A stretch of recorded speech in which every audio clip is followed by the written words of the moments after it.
let me switch one thing because I switched my camera off because it's just a little bit better quality. Sure, no problem. Sorry, it's funny. I came to Arizona to meet people face to face, and I'm not. I'm finding that it was easier to do it online with a lot of these. Yeah, So yeah, I'm sure. We're just with people working and whatever. yeah, but that's okay. Well, good. Well, thank you for meeting with me. I got, like I mentioned before, I got your information from Mark. It was funny when I first started going through who I wanted to talk to. The alumni office gave me a list of people in the Phoenix area, and there was like 4,000 people. And I was like, because it didn't differentiate. It's like, all right, when did they graduate or anything like that? And so I was like, I don't even know how to narrow this down. And so I talked to Mark, who's, I guess he's the chapter head here. And he's like, oh, I'll help you out. I've got a handful of people. And so you're one of the people that was on that list. So, Well, cool. That's awesome. well, good. Let's see. I don't know if there's any demographics I need. Just out of curiosity, what's your current job title and things? Yeah, so I work for a company called Smartsheet. They're headquartered out of Bellevue, Washington. We're pretty globally distributed, so we're a lot of Okay. remote. But we're a software company, and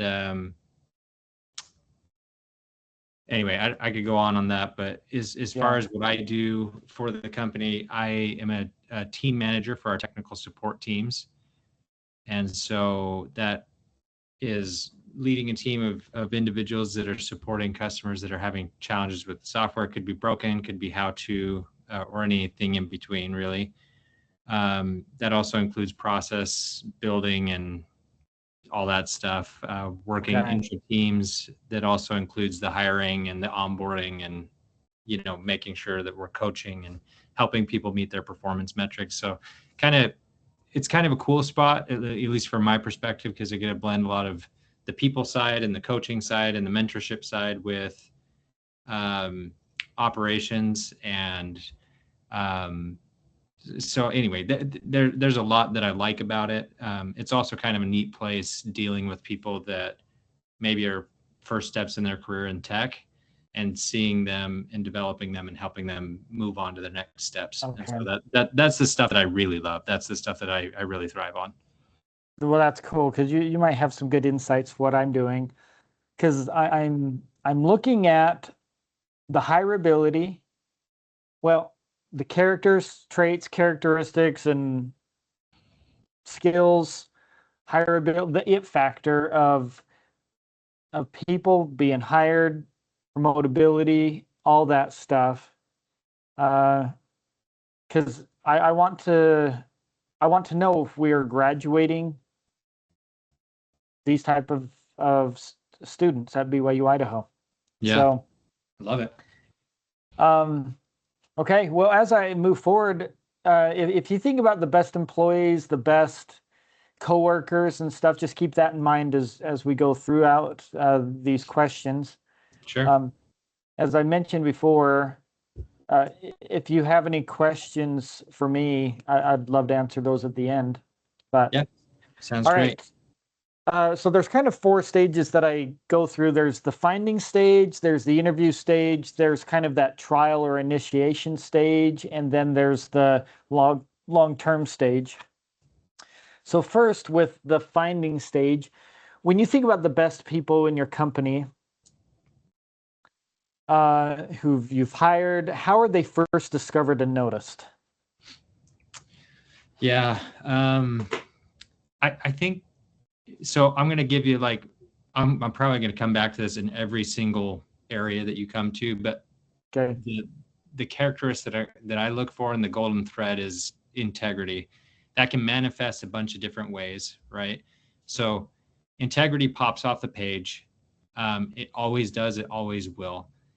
The second thing in the finding specific, like what attracts me to a certain person when we're hiring them off the street, we don't know them, right? If I don't have the advantage of being an internal or it being an internal interview, and I know this person a little bit and I know their work, people that show lots of desire, people that maybe show a little bit of uniqueness, and that might be specific to me. I think I kind of tend to root for underdogs. Mm-hmm. If somebody shows up and I've got somebody that shows hey, I've got this resume, I've been in the industry for 15 years, to me, that can be great, right? Cool, you're a great addition. You know what we do in this industry. We can get you up to speed really quickly, but it also might bring a level of biased thought, right? Like somebody's not coming up with a fresh perspective, somebody that's comfortable. And so I will tend to look for people that maybe have a little bit of uniqueness, maybe in their background, that shows me that they have done and been successful in a couple of different areas. Because to me, that shows adaptability, flexibility, shows them being successful in more than one industry, more than one lane. And so I tend to gravitate towards those people. I've had people that have been mechanics their entire lives in a garage, and then we translate them into being troubleshooters in software. And it's like, well, how does one get to the other, right? They're doing the same thing. You're troubleshooting, you're isolating, you're testing, right? Those are all the same types of characteristics, right? So anyway, just to give you maybe a little bit of an example, but hopefully that answers your question. Oh, it does, and it's interesting because I'll be interested to see, because you mentioned integrity, that's the golden thread. How do you find that when you're first looking at the applicant? What makes a person rise to the top in that interview process to know that, hey, they've got integrity, they've got the desire, the adaptability, flexibility? Yeah. What helps them rise to the top? Yeah, part of it's just how they're going to interact with you. Within an interview, we all understand that an applicant, doesn't matter. They're most, 9 times out of 10, they're just gonna be super nervous. Like we get that. We understand the stakes. Your potential livelihood is on the line. We understand that, right? But I think it shows up in how you speak to people. Are you in the little things? Are you courteous? Are you kind? Are you saying your thank yous? Are you saying your pleases? All that stuff shows up in somebody that's got integrity. In other ways, when they're giving examples, right? So a lot of the interviewing questions are going to be behavioral based. It's going to tell me a time when, right? So I'm looking for, as an interviewer, what are those little extra pieces that show integrity, right? Did you do the standard protocol, or did you understand that there was something more for this customer or that particular situation that needed you to increase your urgency, do something differently, give them different updates that are outside of the norm? Because if you recognize that and you rise to that occasion, that shows me you've got integrity, right? So in our world, technical support is often the intermediary between the customer and the engineering department, right? Yeah. And it's very easy to just point at engineering and say, well, it's with them, la, la, la, la, la, la, right? People that have integrity, they're going to go jump up. They're going to talk to their manager. They're going to say, hey, I need help on this issue. It's a really big deal for this customer. This customer is bringing in a lot of ARR. They're going to be thinking about it in a more holistic way, and drive their action outside of standard process and procedure, because they know that it means something, right? It means something for that person. It means something for them. And so they go out of their way to make sure that customer gets taken care of. And so it's really hard to surface that in interview questions. I think everybody has that struggle. But we try to ask questions that have a couple of pieces to them so that we can see, like, okay, did you just follow the SOP, right? Because anybody can just follow the SOP, right? That's not what I'm talking about here. What I'm talking about is, are you going above and beyond? Are you taking an ownership type spirit?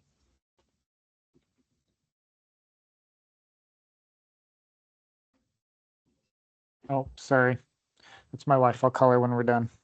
Yeah, I no don't know if problem. you've heard the stuff going above and beyond.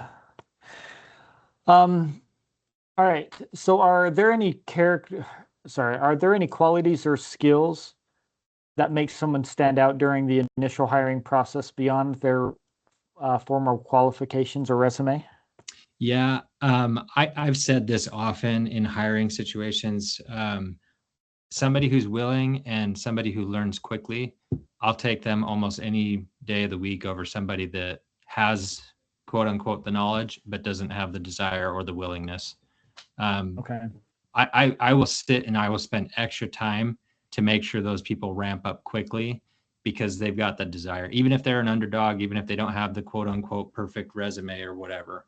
Um, at least in my world, there's a high premium on that ability to be able to learn quickly, to adapt quickly, and those people that show it and have that willingness, that they'll consistently outperform people that have the talent but are complacent.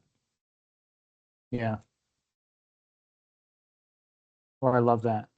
Um, are there some common reasons someone gets hired even when there are multiple qualified candidates for the same job? Yeah, you're talking to me at like the perfect time. I'm doing a bunch of hiring right now, so um, Good.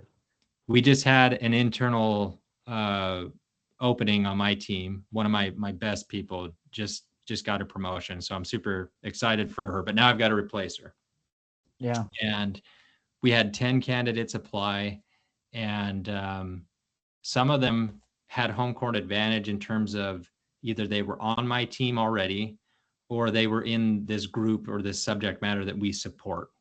And then Yeah. the other people that the person I eventually hired was somebody outside of this support group or the subject matter that we support. So from a knowledge standpoint, they had a disadvantage right from the get-go. Yeah. And so anyway, the two people that floated to the top of that list both were coming from different groups that did not support our immediate subject matter. And what a lot of what I've already shared are things that set them apart. First and foremost, they were a little bit better prepared.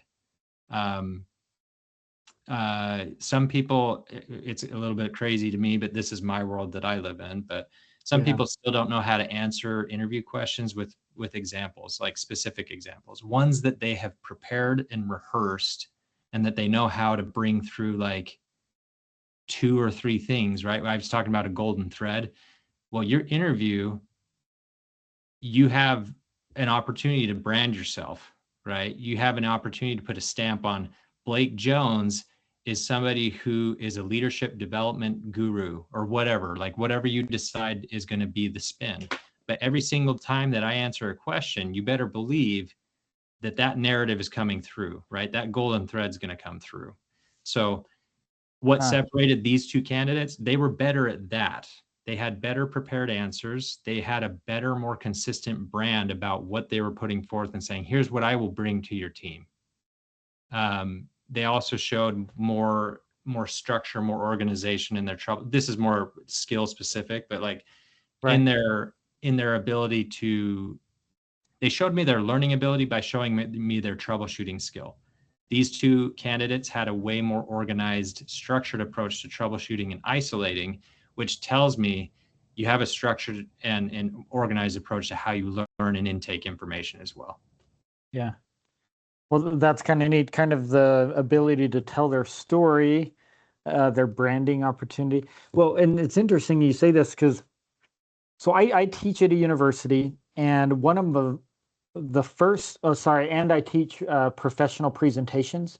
And one of the first assignments I say is you've got to pitch yourself to me. You're me in 30 seconds. And it's not just are you articulate, but what are you trying to sell? And you're trying to sell yourself. And so what are the traits, characteristics that you have? And then what are the examples that share those? And they have to pass it off to me before I give them their next assignment. And Yeah. so I love that you're stating that, because I do it as an educator, but you're telling me that they need that in the workforce. Yeah, a So 100%. And especially in the um, finding stage, because I don't know you from Adam, right? So yeah, you need to be prepared. Otherwise, like I can sit there and look at all this. I've got your resume. That doesn't matter. I'm having a yeah, conversation with you right now. Now is your chance to dazzle and to shine. Now, yeah, why people are not good at it, I understand that. It's uncomfortable, right? Like right. it's super uncomfortable. But Yeah, anyway, it is a skill that's super important. yeah. And you have to be able to talk about yourself and tell your story of like what you can bring to the table pretty soon, because we don't have all the time in the world for them to just like, oh, I like long walks on the beach and I'm Yeah, the youngest of six. We're like, all right, you're wasting my time. Let's get to the hard questions then. Yeah. 100%. Awesome. Are there any warning signs or gaps that make you hesitant to hire someone, even if they appear qualified on paper? Uh, yeah, yeah. This I give a little bit less thought to, so I'll probably be less articulate. So I'm just going to state that up front. But um, I mean, part of what I do in performance managing people is you kind of have to have a good sense for like for just BS. I'm going to just say it that way, right? Like, Yeah. and so people that, especially in my industry, this is probably pretty unique to what we do as far as service, right? We are service oriented by supporting people the way that we do.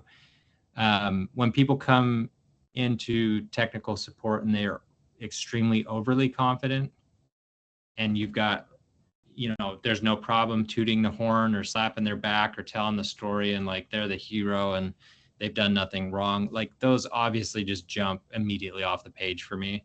Yeah. Most service oriented folks have a really hard time talking about themselves. They are more outwardly focused than inwardly focused, right? And so for me, that almost instantly indicates like this is probably a mismatch in terms of industry or like type of Yeah. job person. Um, Anything that I see that might just be like inconsistencies in their examples, like if things don't add up and ask a second or third follow up and it just doesn't make a lot of sense or it's like not consistent with their narrative or their story. Um, Something else that shows up is when people don't ask like clarifying questions or just say, "Oh, you know what? That's a great question. Let me think about that." I love when people do that, um, because it tells me they're taking it seriously and it's not just reading off some script somewhere. Um, but yeah, if they're not taking time to clarify a little bit and just have a normal question, like I've had people just egregiously misanswer questions because they didn't take this a second to re-clarify. So they speak for 5 minutes or 3 minutes or whatever, and we back up and it's like, yeah, what about this part that I'm asking you about? Not the part you just answered that isn't the thing. So Yeah. I've seen that too. It's like, okay, well, let's get to the real question. yeah, yeah. That's awesome. And there's like just a human element, right? Like I know this Yeah. is an interview, but your job as an interviewee is to make it a human experience, right? Like Yeah. that's what it should turn into. This isn't some just checkbox and like some analysis of some sort, right? Like that's what your resume is if we're just being frank. Right. And that's why you're here, is like, all right, now, because I say we because I hire tutors all the time, but we're trying to find the best fit for the team. And so I love that human experience that you talked about. Okay. Well, I know that there's a stage, it's kind of the initiation or the trial stage. And I don't know if you have this, but like, all right, let's see how it works for 6 months or whatever. But Yeah. whatever stage it's at, after someone is hired, what qualities or behaviors help them become a strong long-term fit for the workforce? Yeah.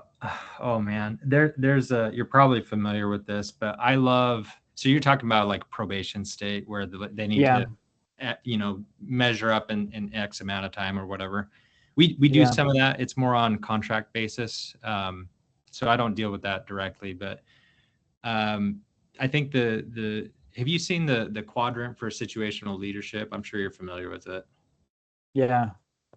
I really like that. I wouldn't say I'm like a strong, like I don't adhere to that 100% like as a methodology, but I think it's super important to understand in stages where people are at. And so for my job, what I explain to people is, okay, there's a couple of things. Like what we're talking about ultimately is how much I trust you. Right? How much do I trust you that you can manage the things that you need to manage without me managing you? Okay. So this is like the first little quadrant in the situational leadership, right? Which is, can you do your time card? Do you want to get paid? Or am I going to have to follow up with you every 2 weeks to say, hey, get your time card in because I want you to get paid, right? Right. It's basic stuff. Do you show up on time? Do you clock in when you're supposed to? Like this is self-management. You signed up for a job. These are the base table stakes things that you need to be able to get done, right? So that's kind of phase one. And then like you can add in, now there's training. We have product training all the time. Every month we've got stuff we've got to do. Are you managing that or am I managing that? Right? It kind of falls in that same vein. You should be an adult grown up and be able to manage that stuff. Now, on me as a manager, it's incumbent upon me to actually communicate that these are my expectations as well, right? So that's kind of one phase. The next phase is like, okay, now can you manage yourself in your performance, right? That means, can you ramp up and hit the baseline? Like here's the bottom of the rung within the amount of time that we need to. Our run time's 3 to 6 months ish, about when you hire somebody brand new. And so that's the next piece. Like, can you hit the bare minimum in the time that you're supposed to? And then can you maintain it? So that's the harder bit, is can you maintain it? People can get really streaky. They'll do yo-yo type performance month to month or whatever. And I always try and tell people this, in our world, because it's reactive and it's inbound all the time, we're not looking for home runs every day. What we're looking for you to do is get onto base every single day, right? Yeah. So I don't need you to go hit 10 cases. I just need you to get your 3 today, and I need you to get your 3 tomorrow and the 3 the next day, right? And so there's a consistency there. And then like the next level from that is, okay, now that you're doing that, when you have variances, or can you self-coach yourself out of that, right? My job is to coach them into their performance. Now, as they get that settled and they're consistent, now I can say, all right, you're going to come to me in one-on-ones. You're going to tell me what your self-assessment is. What do you need to change or adjust? And how would you coach yourself through this? Right. So that's kind of how I approach it. Once they've got a good sense that they've got the job portion down, their results side down, they can manage stuff. Now I'm looking at other things that are like critical thinking skills, their judgment. Are they making good judgment calls? Then I can start sending them heavier escalations, more frustrated customers, more technical situations that need unwinding. And this is done with purpose, is to help them gain depth and gain experience, right?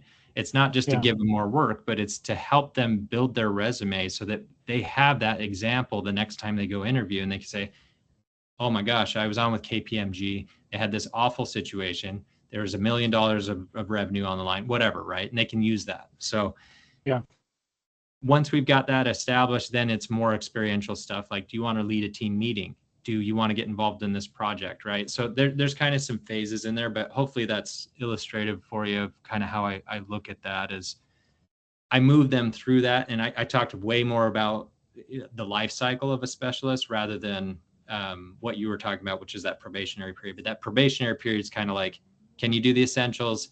And now we're starting to talk about your job results. Like, can you get that on lock? Yeah. Oh, I love that. Well, and I guess that naturally moves into my next question about promotionability.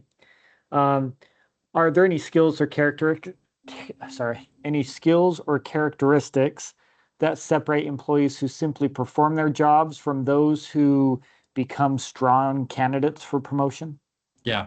Yeah. The ones that show up, and that have, I'm just going to say it this way, this might be a little blunt, but they have a brain and they apply it, right? They've got eyes and they're using it, and they say they're thinking about the business above and beyond their little piece of the pie, right? They will come to me and they will share their observations. They will try and fix something. They'll try and build a solution. They've tried to help the team in some way. They are sharing information with the team. Um, what I'm getting at, this is all the extra hustle play stuff, right? Yeah. I could simply get away with just doing my job and doing it at a high level as an individual contributor individual contributor. That these are Yeah. folks that are looking beyond the bounds of their in the scope of their role, and they're trying to make it better. They're taking it on themselves. There's initiative that's shown. There's the rubbing together of brain cells, and there's an ownership stake in it. Is what it comes down to. Now they become my thought partner rather than me being their manager, right? They understand that we just play different roles on the same team. The title doesn't matter. It doesn't matter that they report to me, right? We're just players on the Right. same team. I serve a purpose, they serve a purpose. We've got different perspectives. Let's come together and figure out how do we make this better.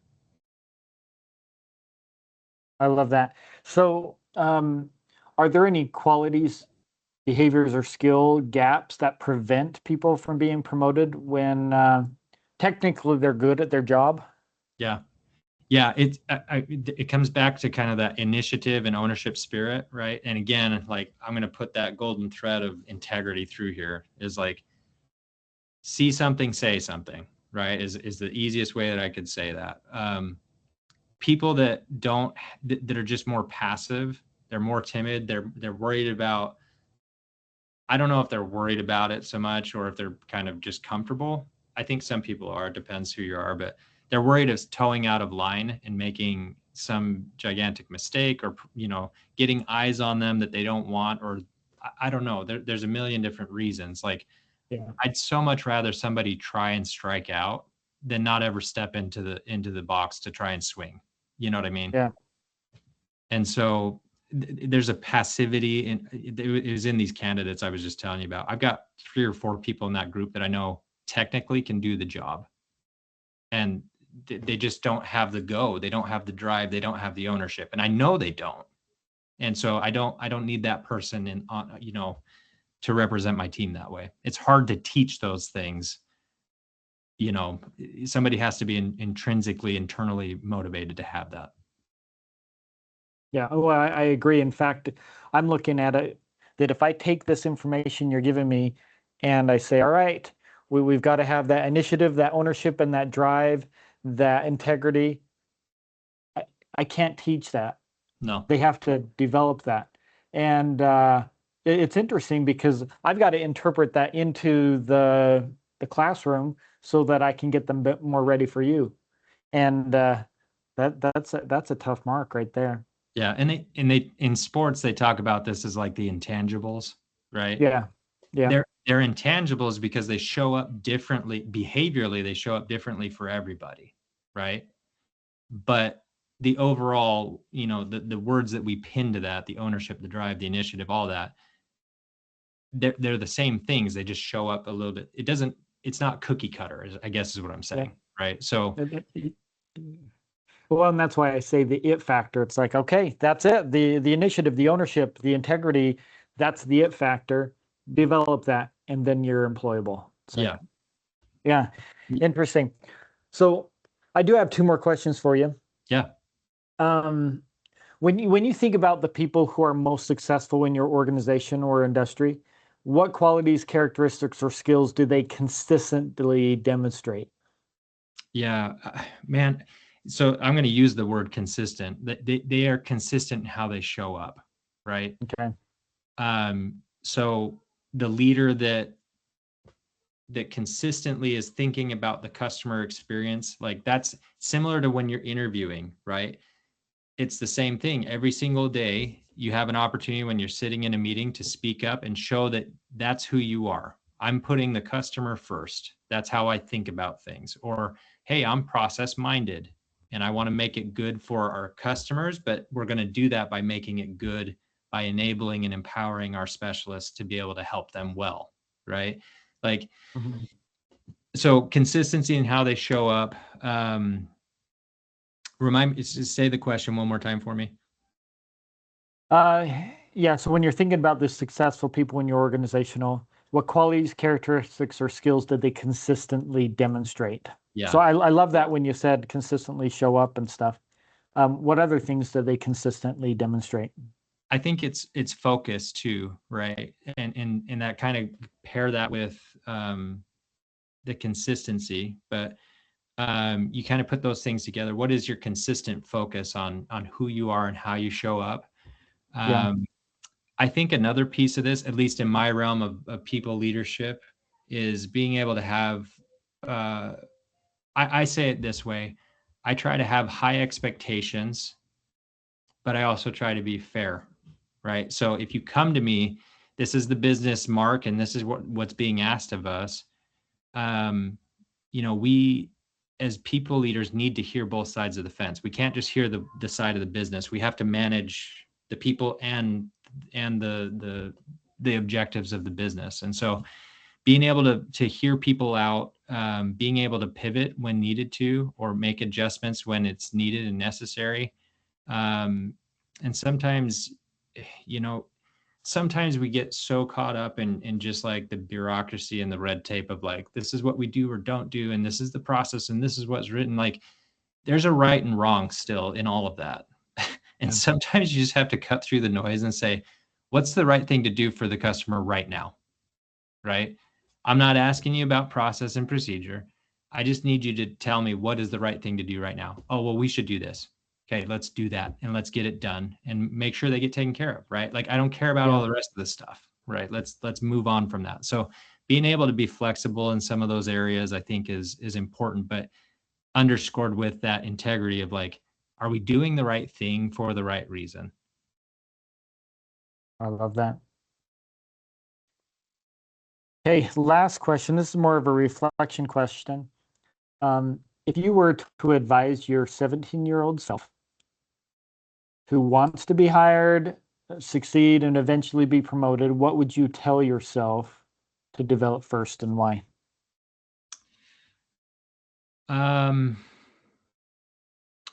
That's a great question. I think there is something about like a stick with it type attitude. Like, it doesn't matter what it is. Like, I'm going to get my hands dirty. I'm going to try and grapple with it. And I'm going to come out on the other side and have some experience and understand like, oh, I was way in over my head. Right. But I learned a ton along the way through this. There's something beautiful about that willingness, but also that ignorance of like, I didn't know how hard that was. You know what I mean? Like, Yeah. and so just that ability to stick with something, right? Like, if you start something, try and finish it.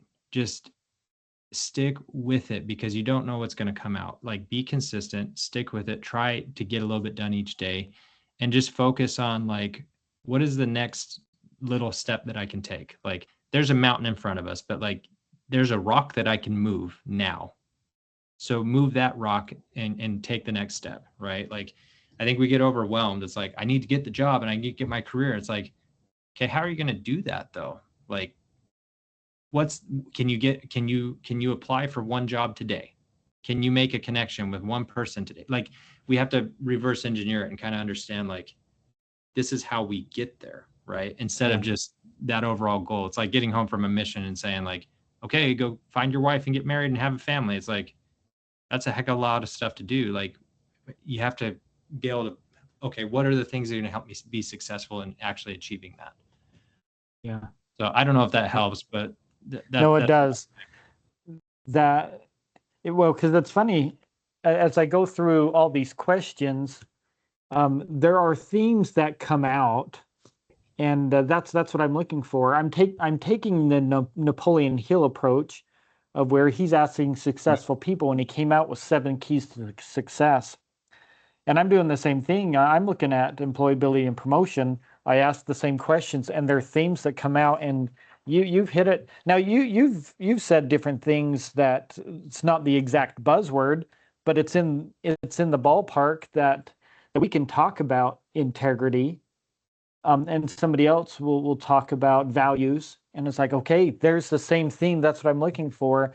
And ultimately, it's going to come down to, are we building the right disciples of Jesus Christ that we're trying to do at BYU Idaho? Because that is what the workforce needs. They need people of integrity and values and hard work and those type of things. And so this is very valuable, and I appreciate it, Blake. I know that we've kind of gone over time, but I appreciate the information that you're sharing with me. Do you have any questions for me about anything? I love what you're doing. I think it's fantastic. I was maybe just going to add one other piece Yeah. to that reflection. A lot of what I learned in the church, our vernacular that we use does not compute with like corporate Yeah. lingo and speak, right? So if Yeah. there was anything we could do to help, like I'm almost 40 and I'm learning Yeah. all this stuff that I learned in the church. I have this church career that I've had that has taught me so much. I've had to Yeah. learn how to take those pieces and use the buzzwords and put that together and say, oh, there's value in these skills, but I didn't know that. I've had to come through it Yeah. through the fire, you know. So anyway, that would be one other thing I would maybe add to that. Yeah. I love that. Let me write that down.